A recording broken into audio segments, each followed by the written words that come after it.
Com o fim do ano chegando, não tem jeito. É o momento de fazer uma avaliação de quais foram os pontos positivos e negativos de 2013. E na vida profissional não é diferente, não. Com isso, perguntas não faltam. Conseguiu uma promoção? Mudou de emprego? Ou está bem longe do que imaginava para 2013? Para ajudar nesse balanço, uma empresa criou um programa para estimular o funcionário a repensar e corrigir a trajetória profissional.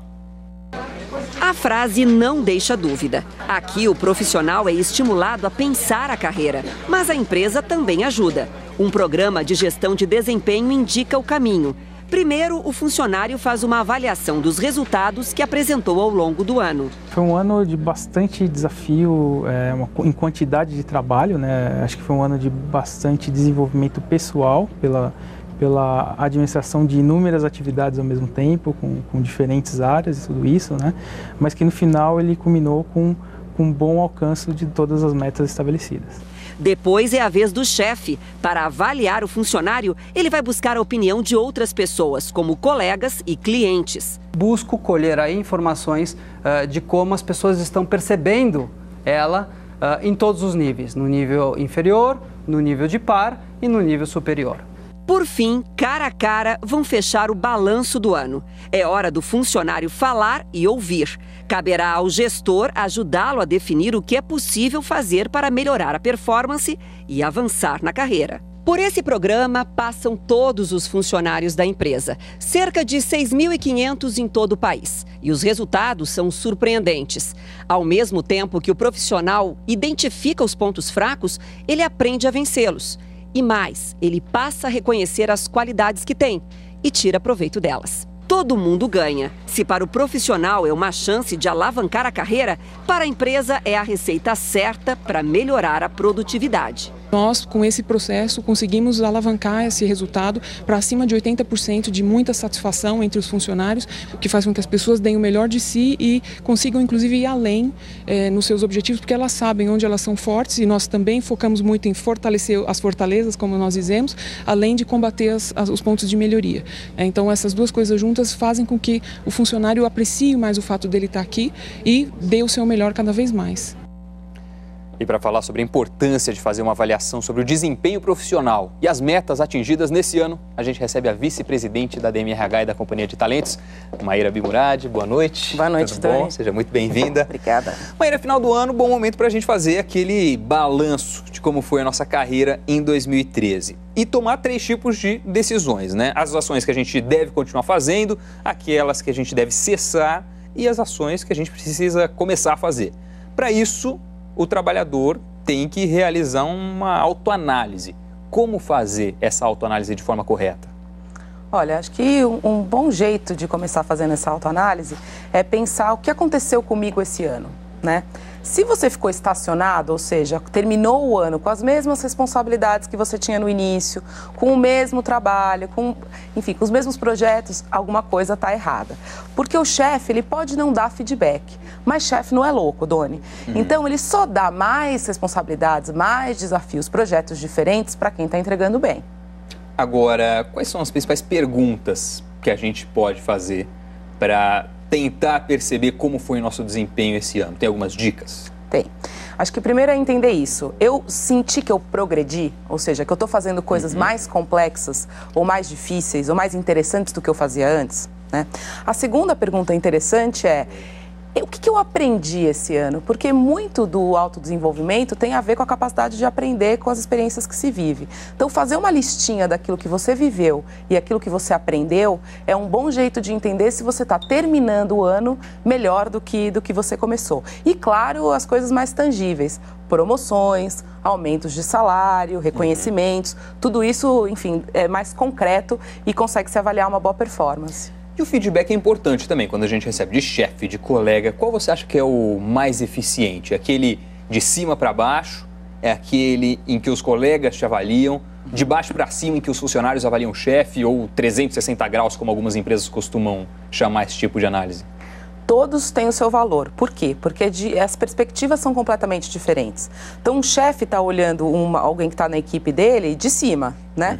Um par está olhando como que é interagir com ele aqui do meu lado. E se essa pessoa tem uma equipe, tem pessoas que reportam a ela, como eu sou como chefe. Ou seja, todas as perspectivas são bastante interessantes. Tem empresas, inclusive, que consideram o feedback do cliente que ele atende, seja o cliente externo ou o cliente interno, por exemplo. E tem empresas também que, em alguns casos, quando o funcionário interage com fornecedores, pede para o fornecedor avaliar também. Ele é ético na forma que ele se interage com o fornecedor. Enfim, todo o feedback ele é interessante porque ele olha de perspectivas diferentes. Maíra, a gente já continua esse bate-papo. A gente vai agora para um rápido intervalo. E na volta, a Maíra vai tirar as dúvidas sobre mercado de trabalho enviadas por você aí de casa. O Conta Corrente volta já.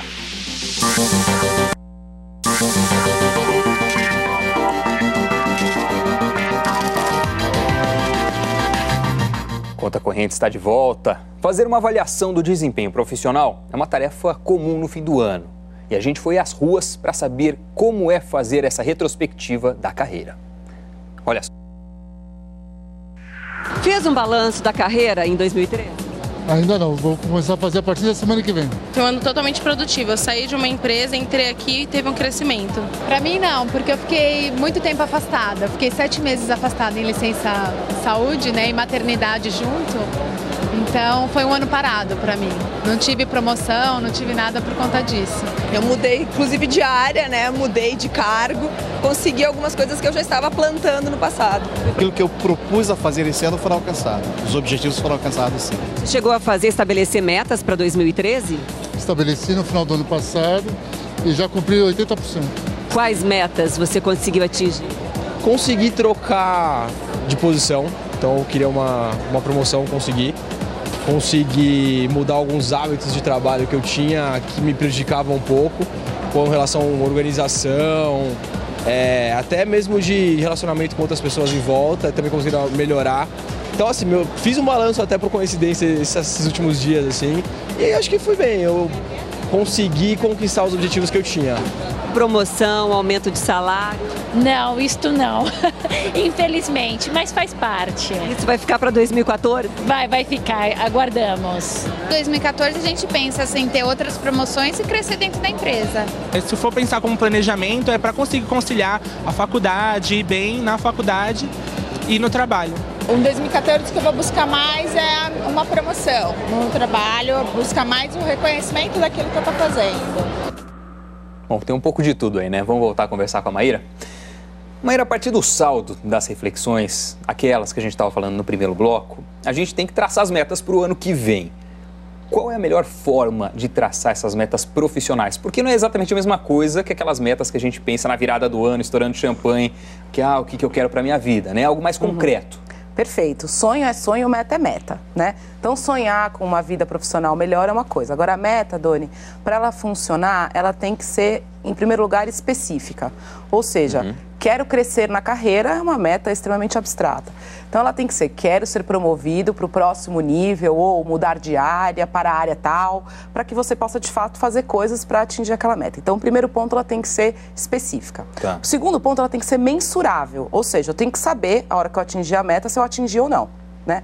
E ela tem que ser atribuível. O que eu quero dizer com isso? Eu tenho que poder fazer alguma coisa a respeito. É diferente, ganhar na Mega Sena não pode ser uma meta, porque você não pode, de fato, você pode jogar, mas não necessariamente você pode agir para ganhar. E ela tem que ter um tempo para acontecer. Ou seja, ela tem que, eu quero dizer, até o final do ano, ou em 6 meses, para que você possa, depois de um tempo, avaliar o quanto você progrediu na direção da sua meta. Mapear possíveis obstáculos tem que estar no meio desse planejamento? Sem dúvida, até porque podem acontecer alguns desvios aí de rota. E aí, uma coisa interessante é pensar o que você já pode antecipar em termos de obstáculos. Então, vamos supor que eu queira gerenciar melhor o meu tempo. Essa seja uma meta que eu tenho para ficar mais tempo com os meus filhos. Se eu sou uma pessoa desorganizada, e eu tenho que antever que provavelmente eu vou me perder no meio do caminho. Então, o que eu posso fazer para já me prevenir e não deixar que a minha falta de organização atrapalhe a minha meta, que é ficar mais tempo com os meus filhos, por exemplo. E essas metas a gente tem que guardar para nós mesmos ou a gente deve compartilhar com colegas, amigos? Qual é a melhor recomendação? Olha, eu acho que é muito legal compartilhar, porque o outro vai poder te dar um feedback dizendo, olha, eu acho que essa meta é atingível ou não é, ou uma dica que eu tenho para te dar é faz isso, aquilo pode te ajudar. Agora, o importante, Doni, é que sejam pessoas que da sua confiança. Sair falando para todo mundo as suas metas pode gerar um pouco de inveja, né? Enfim, então é interessante você cuidar um pouco com quem compartilhar, mas se for em quem você confia, é muito bacana. E chegou a hora da Maíra tirar algumas dúvidas que você enviou para a nossa central de atendimento ao telespectador. E quem mandou essa foi o Renato Almeida. Ele diz o seguinte: estou pensando em trocar de emprego, mas acho que no fim do ano é mais difícil. Existe de fato um período que seja mais aconselhável para procurar um novo trabalho? Qual é a sua resposta, Maíra? Olha, não é que no final do ano não seja aconselhável procurar emprego. O que acontece é que recursos humanos, que é a área que normalmente toca projetos de contratação, é operado 100% por pessoas. É gente fazendo entrevistas, avaliando currículos e, naturalmente, essa época do ano, tudo dá uma parada em função das festas de final de ano, muita gente aproveita para tirar férias por conta das férias escolares. Então não é que seja um período necessariamente ruim, só é um período em que pouca coisa acontece no mercado de contratações. Por isso que muitas vezes as pessoas que estão procurando emprego nessa época, eu falo, não use como parâmetro o tempo de retorno das coisas. Por quê? Porque as pessoas não necessariamente estão, de fato, trabalhando nesse período. E não desanima, porque às vezes a pessoa manda um currículo dia 20 de dezembro e passa 2 semanas e fala, ninguém me ligou, meu currículo não é interessante. Não, quem recebe o currículo talvez esteja de férias, não esteja trabalhando. Sem dúvida. Voltando a falar só um pouquinho de feedback que a gente estava conversando. Nesse final do ano, a gente olha também para alguns colegas e fala, poxa, ele poderia ter trabalhado um pouco melhor, a ação ou a postura daquela pessoa não está tão adequada. A gente deve chegar e falar abertamente isso? É melhor esperar que a pessoa peça um feedback nosso? É melhor falar com o chefe dela? Qual é a sua recomendação? Olha, eu acho que pedir feedback é uma coisa cada vez mais comum dentro das empresas e é entendido como uma prática cada vez mais normal. Então, se você quer um feedback e ninguém te deu, seja seu par, seu chefe, alguém da sua equipe, não tem nada de mais pedir. Agora, se você quer dar um feedback para alguém que não te pediu, cabe oferecer, que é diferente de sair falando tudo que você pensa. Então, eu muitas vezes digo, olha, posso compartilhar um feedback contigo?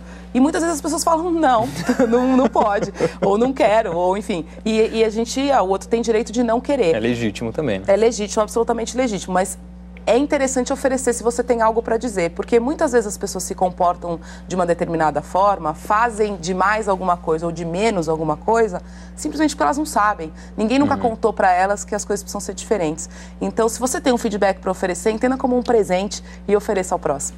Maíra, obrigado.